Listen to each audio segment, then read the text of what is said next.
History was made in Canterbury Cathedral today, as Sarah Mullally became the first woman ever to lead the Church of England as Archbishop of Canterbury. The formal enthronement ceremony drew 2,000 guests from around the world, marking a watershed moment for the Anglican Communion. Mullally, previously Bishop of London, takes the helm of a global church with over 85 million members across 165 countries. Her appointment breaks through a barrier that has stood for nearly 5 centuries since the church's founding. The ceremony featured traditional Anglican liturgy while acknowledging the groundbreaking nature of her appointment.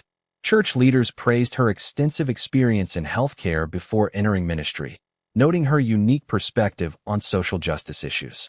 Her leadership comes at a critical time as the Anglican Church grapples with declining membership in the West while experiencing growth in Africa and Asia.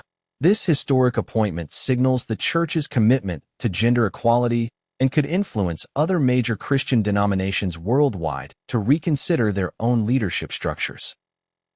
OpenAI is pulling the plug on its revolutionary Sora video generation app after just 6 months, ending an experiment that promised to democratize AI-powered filmmaking.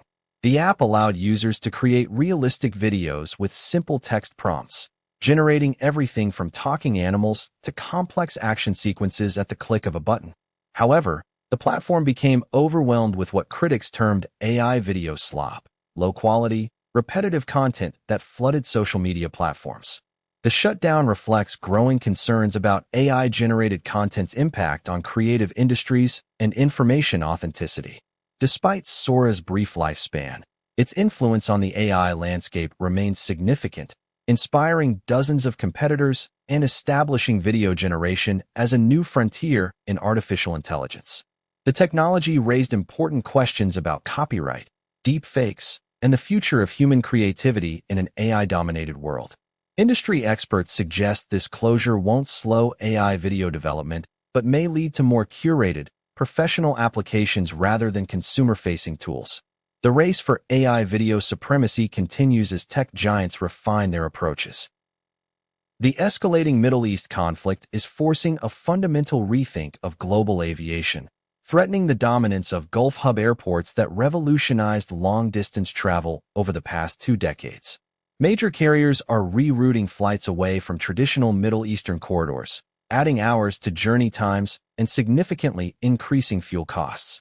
Dubai, Doha, and Abu Dhabi airports transformed international travel by offering convenient connections between Asia, Europe, and the Americas, making long-haul flights more affordable for millions of passengers.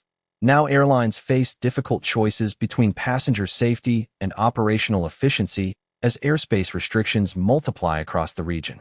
Flight tracking data shows a 30% reduction in traffic through key Gulf hubs compared to last year, with passengers increasingly choosing direct routes despite higher costs.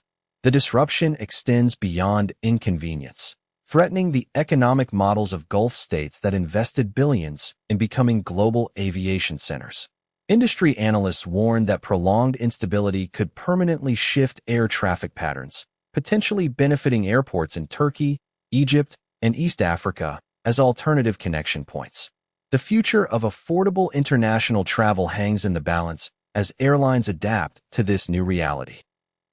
The United States has presented Iran with a comprehensive 15-point plan demanding Tehran effectively accept defeat, while Israeli forces continue intensive bombardments across Lebanon in the expanding Middle East conflict. Iranian officials immediately rejected what they termed maximalist demands, instead countering with their own 5-point proposal for ending hostilities. The U.S. plan reportedly includes significant restrictions on Iran's regional influence and military capabilities, demands Iranian leadership appears unwilling to accept.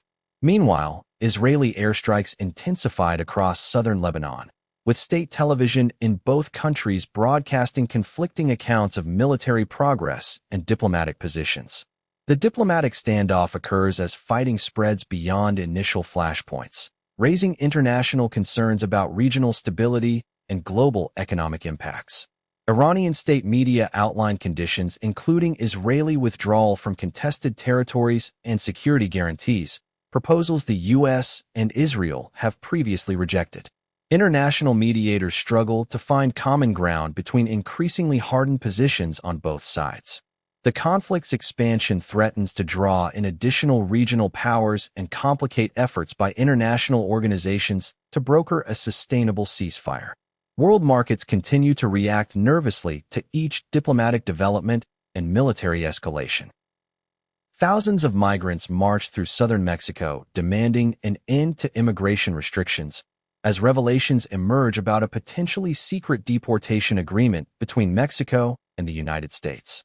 The demonstration in Tapachula brought together asylum seekers from across Central America, Africa, and the Caribbean who have been stranded for months awaiting resolution of their cases. Protesters carried banners denouncing what they describe as increasingly harsh policies that violate international humanitarian law. The march gains significance amid court proceedings in the United States that suggest undisclosed agreements between Washington and Mexico City regarding deportation procedures and border enforcement. Legal documents hint at coordinated policies that may bypass normal diplomatic channels and international oversight mechanisms. Migration advocates argue such arrangements undermine due process rights and violate treaties protecting asylum seekers from being returned to dangerous conditions. The demonstration reflects growing frustration among migrants facing indefinite delays and deteriorating conditions in overcrowded shelters throughout Mexico's southern states. Mexican officials have not commented on the alleged secret agreement, while U.S. immigration authorities maintain their policies comply with international law. The situation highlights the ongoing crisis in hemispheric migration policy as numbers continue rising.